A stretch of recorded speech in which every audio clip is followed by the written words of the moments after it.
నమస్తే, నేను మీ Gopi. Welcome back to our channel. ఈరోజు మనతో వచ్చరికి political analyst and senior journalist Jagdev గారు ఉన్నారు. సార్ నమస్తే సార్. సార్ నిన్న చిరంజీవి గారు అయితే ఎయిర్పోర్ట్లో దిగంగానే నాకు పద్మవిభూషణ్ ఎలా వచ్చిందో ఎన్టీఆర్ గారికి ఎప్పుడో భారతరత్న రావాలి అని చెప్పారు. సో ఎందుకు రాలేదంటారు భారతరత్న ఇప్పటిదాకా కూడా? అంటే పార్టీలు మద్దతు పలకట్లేదు ఆయనకి, లేదా అట్లా ఎలా మాట్లాడాలి, ఎలా చెప్పాలి? అంటే అప్పట్లో కాంగ్రెస్ ఉంది కాబట్టి భారతరత్న ఇప్పుడు సినిమాలు వేరు, రాజకీయాలు వేరండి. కళ వేరు, రాజకీయం వేరు. నాకు తెలిసి భారతీయ సినిమాలో ఎన్టీ రామారావు, స్వర్గీయ నందమూరి తారక రామారావు గారు, సీనియర్ ఎన్టీఆర్ గారు, ఆయన చేసినన్ని పాత్రలు, ఆయన చేసినన్ని వేరియేషన్స్ ఉన్న పాత్రలు ఇంకేస్ సూపర్ స్టార్ చేసి ఉండరు నాకు తెలిసి. అంటే నాకు తెలిసే కాదు, చాలా సీనియర్లు, అనుభవజ్ఞులు, అనలిస్టులు కూడా వాళ్ళ గొంతులో కూడా విన్నది అది నేను విన్నాను. ఎందుకంటే ఇప్పుడు పౌరాణికాలు, సాంఘికాలు, లేదంటే సోషియో ఫాంటసీ, ఇవన్నీ మనకు సౌత్లోనే ఎక్కువ, నార్త్లో తక్కువ. నార్త్లో మహా అయితే ఇదేంటంటారు, ఎవరు జీవిత చరిత్రను ఆధారంగా తీసుకుని ఉండొచ్చు. ఇప్పుడు అక్బర్ సలీం అనార్కలి, జోధా అక్బర్, అలాంటి హిస్టరీ మూవీస్, అట్లా హిస్టరీకి సంబంధించిన మిత్ అలాంటివి ఉన్నాయి. పద్మావతి అట్లాంటివి ఉన్నాయేమో కానీ, పద్మావత్ ఏదో సంథింగ్ అట్లాంటివి ఉన్నాయేమో కానీ, ఇట్లా ఒక పౌరాణికలు కంపల్సరిగా భారత రామాయణం నుంచి తీసుకొచ్చిన ఒక చిన్న కాన్సెప్ట్ ని ఎలివేట్ చేసి చేయడం, సపరేట్ గా పౌరాణికాల మీద ఇప్పుడు ఆలీబాబా 40 దొంగలు అదొక డిఫరెంట్ స్టోరీ. అలాగే జగదేక వీరుడి కథ పౌరాణికల్లో అప్పట్లో అది ఎంత బ్లాక్ బాస్టర్ చెప్పలేమంట. ఏంటి బళ్ళు కట్టుకొని ట్రాక్టర్లు, ఎడ్ల బళ్ళ మీద వెళ్ళి సినిమా చూసేవారంట ఎన్టీఆర్ గారు. అంటే అందరూ జనరల్ గా ఏదో సినిమాలో కమెడియన్ కూడా అంటాడు, బయట గౌరవిస్తామో కానీ అభిమానులు ఇప్పుడు కూడా నటుల్ని చిరంజీవి, బాలకృష్ణ, నాగార్జున సింగులర్ గా మాట్లాడుకుంటారట. చిరంజీవి గారు, నాగార్జున గారు అని అనుకోరంట. అలాగే మా ఇంటి ఓడు అనేవారట. ఇంటి ఓడు సినిమా వచ్చింది, ఎన్టీ ఓడు, అర్థమవుతుందా? అట్లా అలాగా నందమూరి తారక రామారావు అంటే మీది ఇంకా అదంతే. ఒక తెలుగు ఫిల్మ్ ఇండస్ట్రీ బుక్ తీసుకుంటే అందులో సగం 5 పేజీలు ఆయనే ఉంటాయేమో.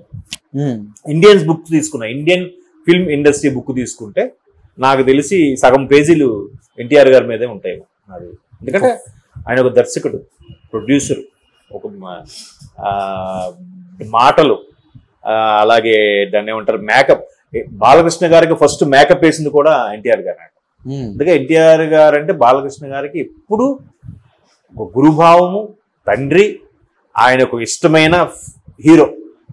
ఆయన చాలాసార్లు చెప్పాడు కదా, ఆయన కొడుకుల్లో ఒకడిని, ఆయనకు ఉండే కోట్లాది మంది అభిమానుల్లో నేను ఒకడిని. పైగా సెట్లో ఉన్నంతసేపు, షూట్లో ఉన్నంతసేపు ఎవడైనా ఒకటే, కొడుక, తమ్ముడ, యాక్షన్ అంటే యాక్షన్ అంతే. ఒకసారి అంటే పోనీ బాలకృష్ణ గారు అంటే తండ్రి కాబట్టి కొత్తగా గొప్పగా చెప్పుకోరు అనుకోవచ్చు, మిగతా నటులు కూడా అలాగే చెప్పేవారంట. ఒకసారి ఆవిడెవరు, ప్రభా గారు, దానవేరు సోరకన్న సినిమాకి దుర్యోధనుడు భారీగా చేశారు. ఆవిడ పేరు గుర్తు రావట్లేదు, రేవతియా, బలరాముడు భార్య పేరు కల రేవతి, సరే గుర్తు రావట్లేదు. ఆ పాత్ర చేసిన ఆవిడికి ఇట్లాగే ఆవిడ తీసుకుని రావాలంటే ఎత్తుకోవాలి. అక్కడ కిరీటం చాలా బరువు ఉండేదంట, ఒక్కొక్క కిరీటం 2-3 కిలోలు బరువు ఉండేదంట. అది తయారు చేయించింది అయినా కానీ అదేదో గుచ్చుకొని ఇక్కడ బ్లడ్ కారిపోతుందంట. ఈయన మెట్లు పట్టుకొని మెట్లు దిగుతూ రావాలి. షాట్ రెడీ అవుతుంది, రన్ అవుతుంది, కెమెరా రోల్ అవుతుంది, ఇంకా ప్యాకప్ కట్ చెప్పలే, రక్తం సార్ రక్తం అంటున్నాడంట. అంటే రీల్ వేస్ట్ అవ్వకూడదు, ఇప్పుడు కదా చిప్పులు పెట్టి ఎన్నైనా చేస్తున్నారు, రీల్ వేస్ట్ అవ్వకూడదని ఆవిడ ప్రభా గారు ఏదో ఒక ఇంటర్వ్యూలో చెప్పడం విన్నాను. అలాగే ఒకసారి బాలకృష్ణ గారు కూడా అదే చెప్పారు. వీరబ్రహ్మన్ గారి చరిత్ర సినిమాలో అక్కడ బాంబుల సేంపటాసే పేలుతాడు, 1-2 పేలి ఆయన కాలు గుచ్చుకున్నా కూడా అంట. కట్ చెప్పేవారు కదలకూడదు, అక్కడ నుంచి ఎన్ని బాంబులు పేలినా అలాగే ఉండాలంట. డైరెక్టర్ ఆయనే, ఎన్టీఆర్ గారు ఆ సినిమాకి. అవును, శ్రీ మధ్విరాట్ పోతులూరు వీర బ్రహ్మేంద్ర స్వామి గారి చరిత్ర సినిమా పేరు. డైరెక్టరు, పైగా ఫాదరు, అభిమాన హీరో, ఎలా కదులుతాడినా కదలలేదు. అలా ఉంటే వెంటనే అప్పుడు కట్ అయిన తర్వాత అప్పుడు చేపట్టు మండుతుందని ఇలా ఉండంటే ఏం జరిగింది అన్న, ఇట్లా తగులుకుంది, సరే తగ్గిపోతుంది అంతే. అయ్యో ఏమైంది అంటే పిల్లల్ని మమకారం ముద్దు అంతవరకే చేయాలి, ఎక్కిపోతారు లేకపోతే. అంటే అలాంటి అసలు ఎన్నో, ఇప్పుడు దాన్ని ఏమంటారు, శ్రీకృష్ణ పాండవ ఏమైనా పాండవ వనవాసం, పాండవ వనవాసం సినిమాకి బృహన్నల క్యారెక్టర్ అంటే ఈరోజు సూపర్ స్టార్ ఇమేజ్ ఎవరైనా ఆ పాత్ర చేయగలుగుతారా, చేస్తారా కనీసం? బృహన్నల పాత్ర అంటే ఏమిటి, అంతే కదా, దాన్ని ఏమంటారు, థర్డ్ జెండర్ కదా బృహన్నల పాత్ర. మరి పాత్ర అతను ఎలా చక్కగా చేసి ఇట్లా చేయి పెట్టుకుని ఇలా పెట్టుకొని మాట్లాడుతూ కదా, అది చూసి ఆయన రాజకీయ పార్టీ పెట్టినప్పుడు కూడా కొంతమంది నార్త్ వాళ్ళు విమర్శించారంట, ఈడికెందుకు ఆడారు వేషాలు వేసుకోకుండా ఈడికెందుకు రాజకీయాలని కూడా. ఆ కసితో కూడా పార్టీ పెట్టారు, పార్టీ పెట్టిన 9 నెలలకే ముఖ్యమంత్రి అయ్యారని కూడా ఒక ఆయన ఎక్కడో ఆర్టికల్ కూడా రాశారు. అట్లా అంటే ప్రతిదీ కూడా చాలా, ఇప్పుడు పార్టీ పెట్టడం అదొక సెన్సేషన్, ముఖ్యమంత్రి అవడం సెన్సేషన్, పాత్రలు ఏవి కూడా. అంటే ప్రొడ్యూసర్ అనేవాడికి నష్టం రాకూడదు, ప్రొడ్యూసర్ అనేవాడు ఒక దేవుడు, ఆయన ఉంటేనే మనం బతుకుతాం అని అంత ఎథిక్స్. టైం అంటే టైం అని అంట. ఒకసారి రాఘవేంద్ర గారు కూడా చెప్పారు, అంతకుముందు నేను డైరెక్షన్ చేస్తే ఓకే 7కో 8కో అలాగ వెళ్ళేవాడిని, అందరూ రెడీ చేసి పెట్టుకున్నాక చేసేవాడిని. ఎప్పుడైతే అన్నగారితో సినిమా స్టార్ట్ చేయడం చేశాను, ఇంకా 6 అంటే 6కి విత్ ఫస్ట్ షాట్ 6 గంటలు తీసేయాల్సిందే. అది అన్నగారి నుంచి నేర్చుకున్నది. అంటే అంత డైరెక్ట్, అంత పెద్ద హీరో అయినప్పటికి కూడా ఒక సందర్భంలో రాఘవేంద్రరావు గారు చెప్పారు, అప్పటికి చిన్న గుండెల నొప్పిలా వచ్చిందంట. వస్తే ఎన్టీఆర్ గారికి ఏ సినిమా, జస్టిస్ చౌదరి సినిమాకి, చట్టానికి న్యాయానికి కలిగిన ఆ పాట తీస్తుంటే చాలా, అంటే ఆయన మేకప్ వేసినప్పుడు ఉంటుందంట, షార్ట్ ఓకే అన్నప్పుడు వేరేగా ఉంటుందంట పెర్ఫార్మెన్స్, ఇంకా ఆ పాత్రలో ఉండిపోతాడంట ఆయన. అసలు మేకప్ వేసి చూస్తే అసలు ఏమి అందం ఎన్టీఆర్ గారిది అని చెప్పి రాఘవేంద్ర గారు చెప్తారు. అయితే అంత హీరో ఇవాళకి ఇంకా ఆపేయండి, వెళ్తున్నానని వెళ్ళిపోతే ఎవరు ఆపగలరా? ఆయన ఎవరైనా ఆయన ఆపే ధైర్యం ఉందా ఎవరికైనా? కానీ షార్ట్ ఓకే అయిపోయిన తర్వాత బ్రదర్ ఓకేనా అన్న, అంటే ఎవరినైనా మీరు అనేవాడంట. బ్రదర్ ఓకేనా నా షార్ట్, ఓకే అన్నగారు, నాకు మీరు చిన్న ఒక 10 మినిట్స్ పర్మిషన్ ఇవ్వాలి అన్నాడు. ఎందుకంటే కొంచెం అనీజీగా ఉంది, ఒక 10 నిమిషాలు రెస్ట్ తీసుకుంటాను. చూడండి అసలు అప్పటికే సూపర్ స్టార్, అంటే డ్యూయల్ రోల్ పాత్రలకు వచ్చాడంటే 80s లో ఉన్న సినిమాలు అవి. అప్పటికే ఎన్నో హిట్స్ బ్లాక్ బాస్టర్లు చూసిన వ్యక్తి కదా ఒక రాఘవేంద్ర గారు. అప్పుడు అప్కమింగ్ డైరెక్టర్, ఒక చిన్న డైరెక్టర్ పట్టుకొని వాళ్ళకి వద్దు నాకు కొద్ది బాగోలేదని చెప్పేస్తే ఎవరైనా అనగలరా? కానీ అంత సినిమా అంటే ఆ పిచ్చి, ఆ ప్యాషన్. అప్పుడే ఫస్ట్ టైం స్ట్రోక్ లాగా వచ్చిందంట ఆయనకి, చిన్న గుండెల నొప్పి లాగా. అంటే కూడా ఒక డైరెక్టర్ని అడిగి పర్మిషన్ తీసుకోవడం, అది అలాంటి వ్యక్తులకి ఎందుకు? ఇప్పుడు అవన్నీ కాదండి, 100 ఏళ్ల భారతీయ సినిమా అని 2011లోనో 12లో గుర్తులేదు నాకు సరిగ్గా, మొత్తం సర్వే చేశారు తెలుసా. 1911లో ఎప్పుడో వచ్చిందట మూకీ సినిమా, హరిశ్చంద్ర, రాజా హరిశ్చంద్ర ఏదో. మళ్ళీ 2011కి 100 ఏళ్ళు అయినట్టు కదా. 100 ఏళ్ల భారతీయ సినిమాలో అత్యంత ప్రజాదరణ ఉన్న నటుడు ఎవరు అని సర్వే చేస్తే ఫస్ట్ ప్లేస్ లో నిలిచిన వ్యక్తి ఎవరో తెలుసా? నందమూరి తారక రామారావు గారు.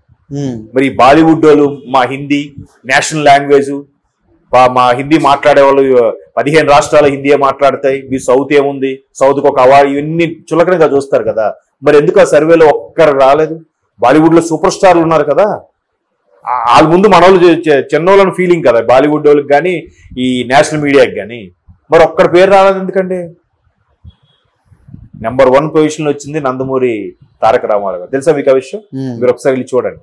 ఓకే, మరి ఎంతమంది మ్యూజిషియన్లు ఉన్నారు బాలీవుడ్, సూపర్ సాంగ్స్, హిందుస్థానీ సంగీతం అద్భుతం అంటారు. మరి ఏం కేవలం మన సౌత్ ఇండియా చెందిన ఇళయరాజా గారికే బెస్ట్ సంగీతంలో ఫస్ట్ ప్లేస్ ఎందుకు వచ్చింది 100 ఏళ్ల భారతీయ సినిమాలో? ఫస్ట్ ఇళయరాజా, 2 రెహమాన్, 3 ఎవరో తెలుసా? ఎస్పి బాలసుబ్రహ్మణ్యం మ్యూజిక్ కేటగిరీలో. వీళ్ళు ముగ్గురు ఎక్కడ వాళ్ళు? సౌత్. అందులో 2 తమిళ, 3వ వాడు తెలుగువాడు కదా. మరి ఏమి బాలీవుడ్ సూపర్ తోపు అనుకుంటే వాళ్ళకి ఎందుకు రాలేదండి?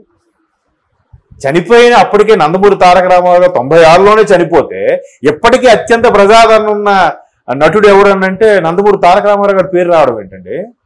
అందుకు కాదు ఆయన భారతరత్న ఇవ్వాల్సింది. ఆ ఒక్క ఎగ్జాంపుల్ సరిపోదా మీకు? సినిమాలు వేరు, అదే ఎన్ని పాత్రలు. ఈవెన్ ఒక ఇంటర్వ్యూలో కూడా రాఘవేంద్ర గారు చంద్రబాబు గారిని గెస్ట్ గా పిలిచి ఇంటర్వ్యూ చేసినప్పుడు కూడా ఎప్పటి నుంచో ప్రయత్నిస్తున్నాం బట్ అవ్వలేదు. బట్ ఆ పార్లమెంట్ ప్రాంగణంలో కూడా ఎన్టీఆర్ గారు స్టాచ్యూ ఏదో లాంచ్ చేసినట్టున్నారు ఆ మధ్యన, అంటే ఒక 5-6 ఏళ్ళ కిందట.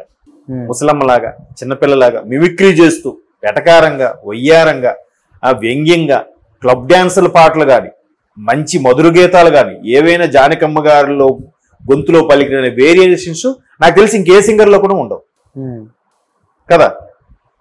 బాలీవుడ్ లో సూపర్ అంటే హిందీ అంత కాబట్టి లతా మంగేష్కర్ గారికి భారతరత్న ఇచ్చేసారు.